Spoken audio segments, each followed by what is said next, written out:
इस विधानसभा चुनाव के बाद से कांग्रेस के महाराष्ट्र प्रदेशाध्यक्ष नाना पटोले पर संकट के बादल छाए हुए हैं। दिन ब दिन उनकी मुश्किलें बढ़ती जा रही है। उसी क्रम में मध्य नागपुर से उम्मीदवार बंटी शेड़के ने भी उन्हें हाल ही में दिए गए बयान में आरएसएस का एजेंट बता दिया था और उन्होंने प्रदेशाध्यक्ष के पद से भी इस्तीफे की मांग की थी। अब ये मांग जोर पकड़ती जा रही है। नेशनल यूथ कांग्रेस के पदाधिकारी और कार्यकर्ताओं ने भी पत्र परिषद लेकर कांग्रेस प्रदेशाध्यक्ष के पद से नाना पटोले के इस्तीफे की मांग की है। उसके लिए भी हम थैंकफुल है। विषय ये है कि कल मैंने प्रेस में जो प्रेस कॉन्फ्रेंस हुई उसके लिए हमने पेपर में आज देखा कि काफ़ी लोगों ने उसमें जो उस फोटो में दिख रहे हैं वो फोटो में 90% लोग पूरे चुनाव में गायब थे और काफ़ी लोगों के सवाल थे उसमें कि लोकसभा चुनाव में नहीं दिखे। तो लोकसभा चुनाव के लिए भी ये सारी डिटेलें बाद में आप लोगों को सारी शेयर कर दूंगा मैं। दूसरा हमारा ये कहना है कि जो उस फोटो में 90% लोग हैं जिन्होंने कांग्रेस पार्टी का काम नहीं करा और वो सारे कांग्रेस पार्टी के पदाधिकारी है। उसमें से एक दो तो ऐसे हैं जिन्होंने अपना चुनाव लड़ा और नगर सेवक का चुनाव लड़ने के बाद में भी कांग्रेस पार्टी का साथ नहीं दिया। ये आरोप नहीं, ये फैक्ट है। उसका दो भाग में कांग्रेस पार्टी के लोगों ने दो भाग में बांट दी गई थी। एक बैठ के तरफ गई थी, दूसरा स्टूल के तरफ गई थी। आप सभी को पता है बैट और स्टूल का खेल क्या है और दोनों कांग्रेस से ही बिलोंग करते हैं और कांग्रेस पार्टी के ही माजी नगर सेवक बोलो या चुनाव लड़ चुके हैं नगर सेवक का कांग्रेस पार्टी से।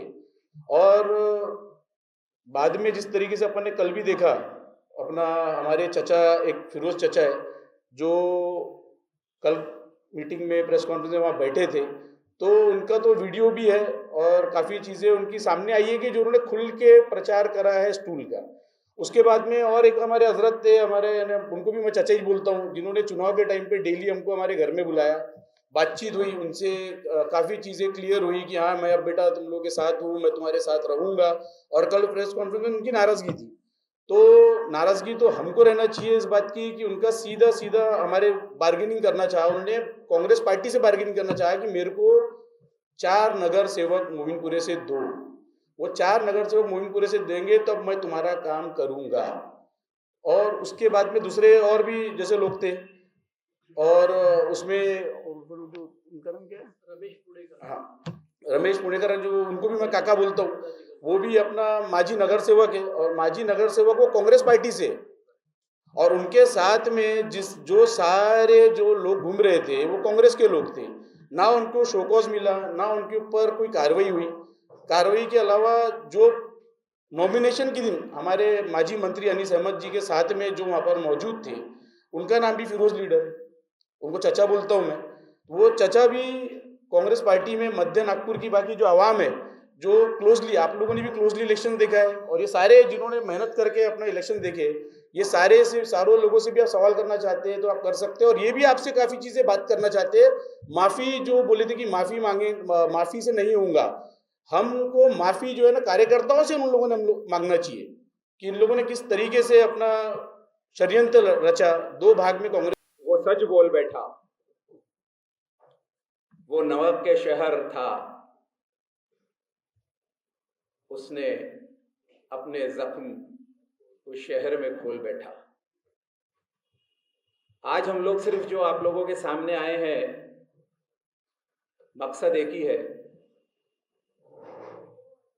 कि इसकी जिम्मेदारी लेगा कौन।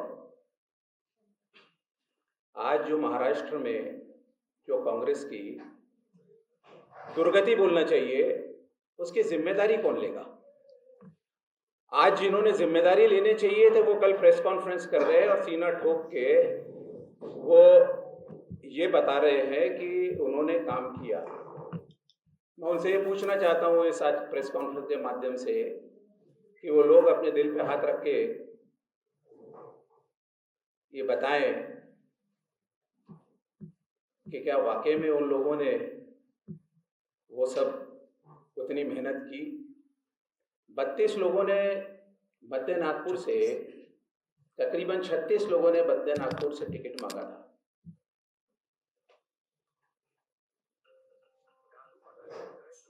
उसमें से एक हमारे महासचिव, जब भी आप उनको देवड़िया कांग्रेस भवन में या शहर में कोई अगर बड़ा नेता आता है तो एयरपोर्ट पर हमारे अतुल कोटेचा जी महासचिव, वो अलग बात है कि वो अकेले सिर्फ कांग्रेस में है, बाकी पूरा समाज बीजेपी के साथ है। और इस बात की दलील है, कल वो बड़े सामने थे और बड़े गर्व से ये बात को वो आप लोगों के सामने रख रहे थे।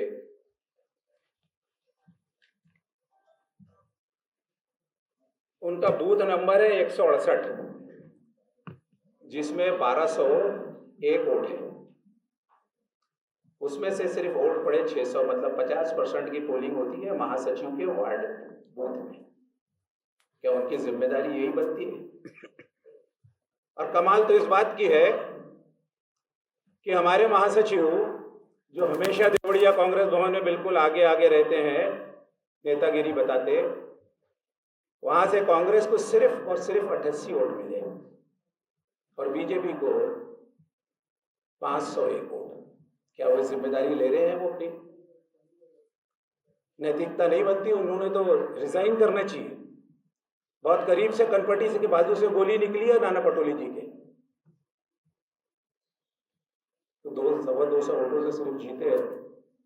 हम तो ये एक्सपेक्ट कर रहे थे कि उन्होंने तो ये सब ना कर दे, पहले रिजाइन करना चाहिए था। जितने लोग भी कल परिषद में बैठे थे, चाहे वो कोई भी हो, किसी भी समाज का हो, उन्होंने दिल पे हाथ रख के देखना चाहिए कि अगर बंटी शेड़के हारा अपनी मेहनत से दिल्ली तक पहुंचता है और टिकट लाता है दोबारा, ये बात उनको इतनी खली कि उन्होंने अंदर ही अंदर कांग्रेस की वो कब्र खोदी। नहीं तो बंटी शेड़के को मध्य नागपुर से कोई हरा नहीं सकता था।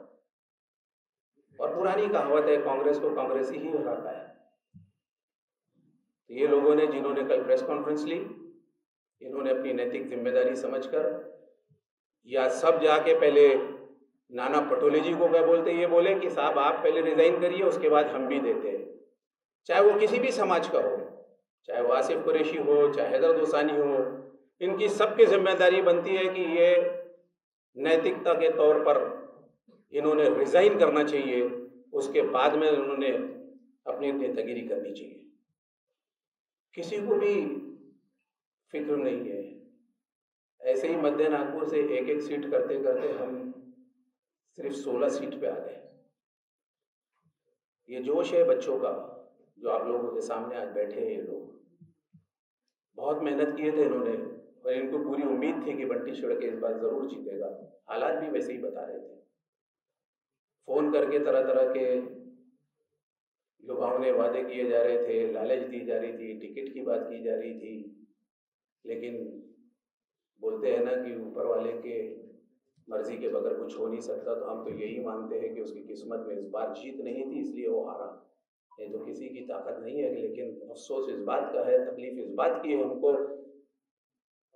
कि जो लोग अपने आप को नेता समझते हैं महाराष्ट्र में और मध्य नागपुर से वाबस्ता है, वो खुद अपने दिल पे हाथ रख के सोचे कि कितनी ईमानदारी से उन्होंने बंटी शेड़के का काम किया। कल उनका भी वक्त आएगा, टिकट वो भी मांगेंगे कल।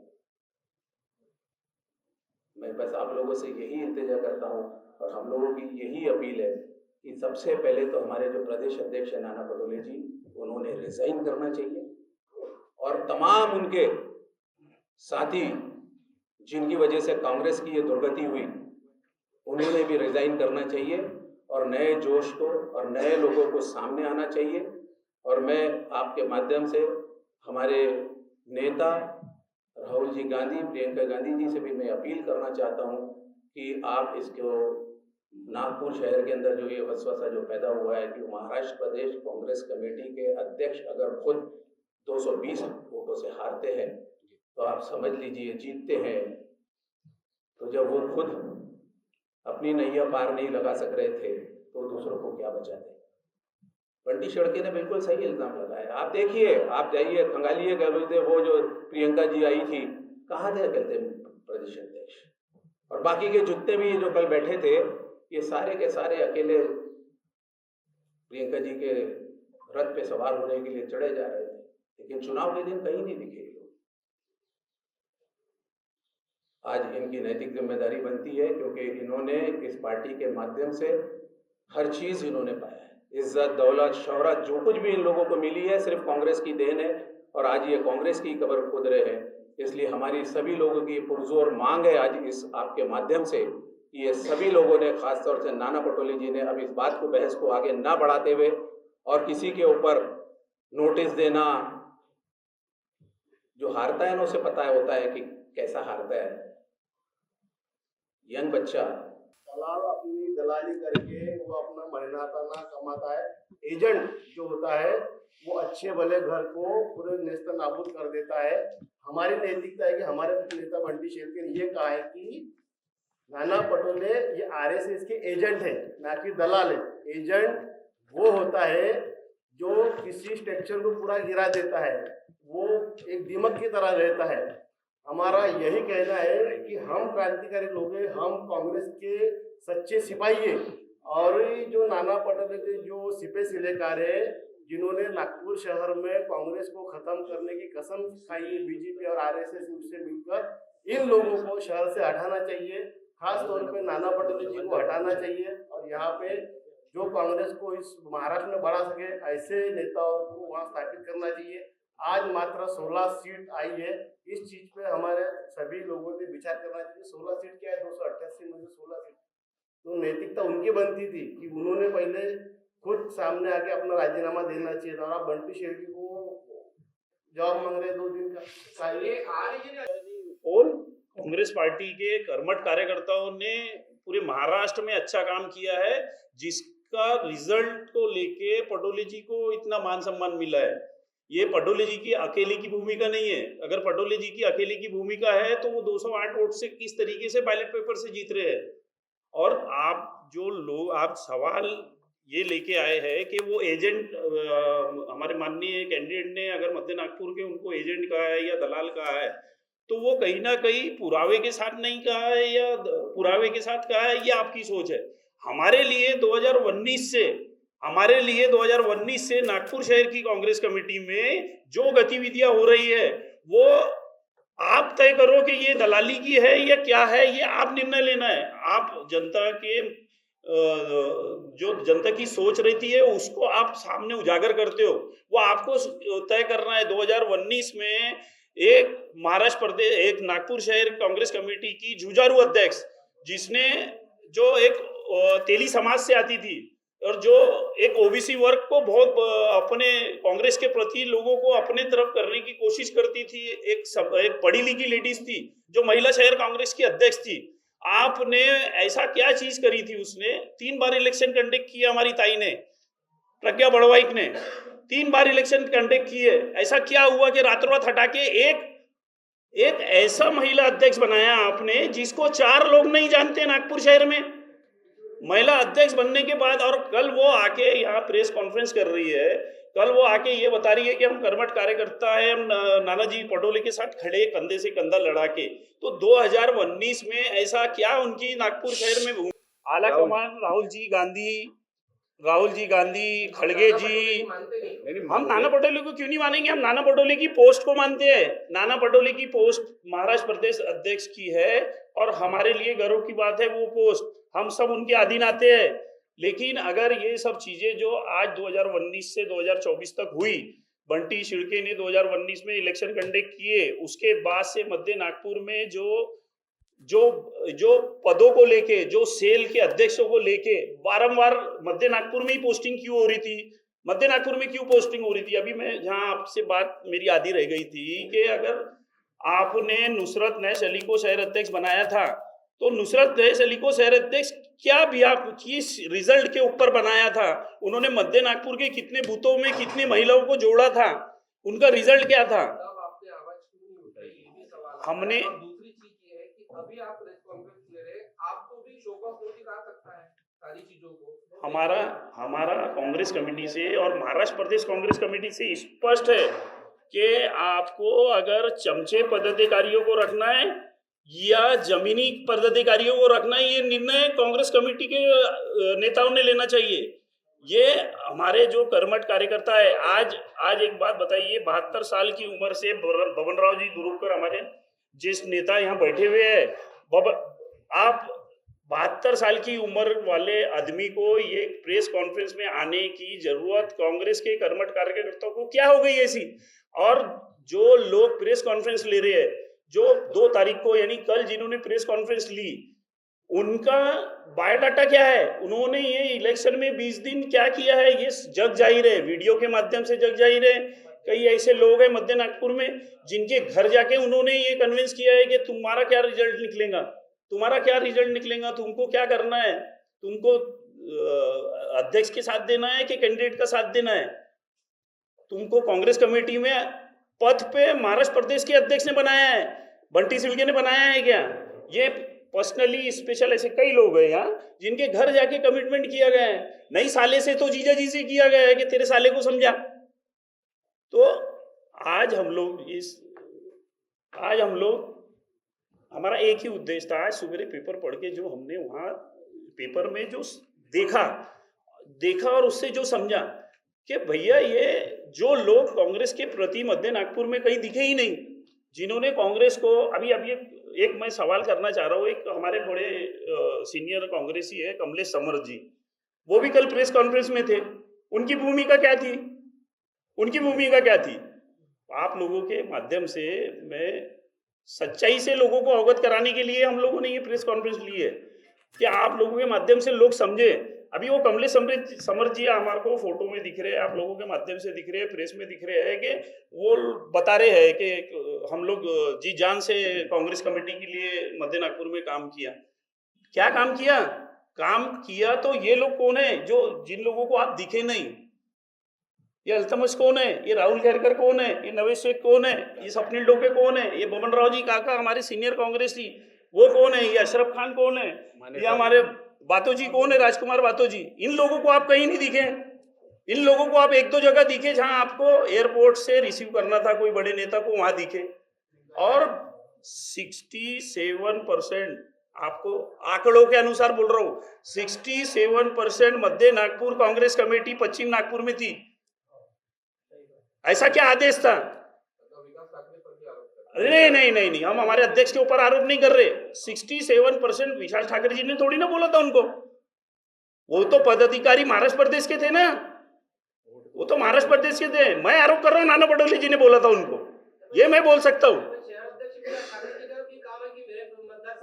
हाँ, एक कैंडिडेट, आप सही बात बोले, आप बिल्कुल सही बात, लेकिन एक कैंडिडेट, आप मुझे बताइए एक कैंडिडेट की वास्तविकता उस टाइम पे उस समय पे क्या रहती है? वो अपने लोगों को, अपने वोटर्स को मतलब मनाना चाहेगा कि ये जो फोटो लीडर्स है मध्य नागपुर के, अपने आप को व्हाइट कॉलर बांधते हैं मध्य नागपुर के, उनको समझाते रहेगा भैया तू उधर मध्य नागपुर में जाके काम कर, एक व्यक्ति को बोलते रहेगा। मेरे सवाल का जवाब हमारे कांग्रेस ने जो प्रशिक्षण रखे थे और सेवा दल ने जो प्रशिक्षण रखे थे एनडीसी आईटीसी, वो प्रशिक्षित मैं कार्यकर्ता हूँ। इस बार ये जो विधानसभा चुनाव में हमने जो मध्य नागपुर का दृश्य देखा वो मुझे पता नहीं, क्योंकि जो भारत जोड़ो यात्रा में राहुल गांधी के साथ में रहते हैं और हमारा कांग्रेस सेवा दल का प्रदेश का पदाधिकारी राहुल गांधी के साथ में है, हमारा कांग्रेस का अध्यक्ष के पांडे वहाँ हार्ट अटैक से एक्सपायर होता है इंडिया लेके, उनके साथ में तो, और प्रशिक्षण नहीं लिया हुआ कैंडिडेट जो उम्मीदवारी नहीं मिली बंडापुरी की, मध्य नागपुर में चुनाव में खड़ा रहा। जो कांग्रेस कमेटी का पदाधिकारी माजी नगर सेवक, वो भी माजी नगर सेवक, उसने जातीसाठी माती खायचे, जातीचे ओढा आम्हाला पडतील म्हणून त्यांनी बंडखोरी केली, नाव नाही घेतली। पण सारे आमचे काँग्रेसचे मध्य नागपूरचे त्या समाजाचे त्याच्याकडून काम करून राहिले म्हणजे, आणि हे काम मी तर म्हणेन आमचे जे अध्यक्ष होते नागपूर शहराचे विकास ठाकरे, त्यांनी तिथे आलेल्या त्यांच्या त्या लोकांना कार्यकर्त्यांना सांगायला पाहिजे की बघ तुम्ही मध्यमध्ये जाऊन प्रचार करा, तुम्ही इथे कशाला गर्दी करता, इथे माझे कार्यकर्त्यांचं भरपूर मला पाठिंबा आहे आणि माझं कार्य आहे, पण आमचे मध्यचे सर्व श्रेष्ठी जे नागपूर शहर जिल्हा काँग्रेस कमिटीमध्ये पदाधिकारी, महाराष्ट्र प्रदेश मध्ये पदाधिकारी सर्वजण तिथे प्रचार करून राहिले आहे. जेवढ्यांनी मध्य नागपूरमध्ये दावेदारी केली काँग्रेसची तिकीट मागण्याकरता ती 36 जण, त्या सर्व दावेदारांनी बंटी शेळकेचं काम नाही केलं. आम्ही ही पत्र परिषद यासाठी घेतली की काल जी काँग्रेसचेच आहे, आम्ही काँग्रेसमध्येच राहणार, त्यांनी जी पत्र परिषद घेतली म्हणून आम्हाला ही पत्र परिषद घेण्याचा म्हणजे आम्हाला हे पडलं, आवश्यक पडलं पत्र परिषद.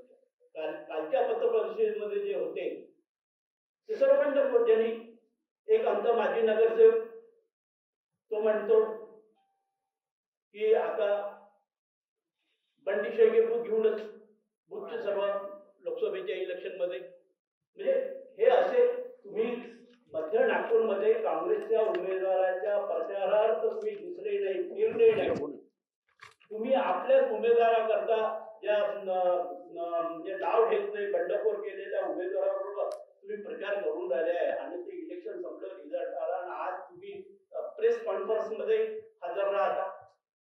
माझं हे म्हणणं आहे की प्रदेश काँग्रेस कमिटीने किंवा शहर काँग्रेस कमिटीने ताबडतोब यांना शोकॉज नोटीस का नाही पाठवले, यांच्यावरती कारवाई का नाही केली.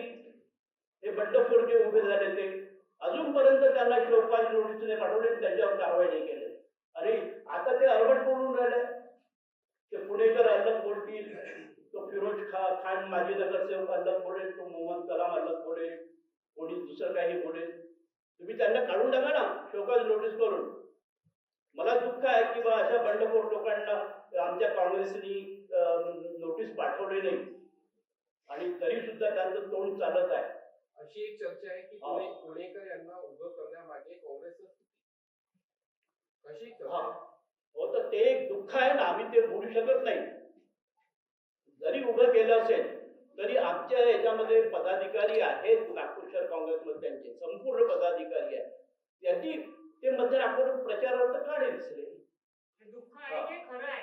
हे खरं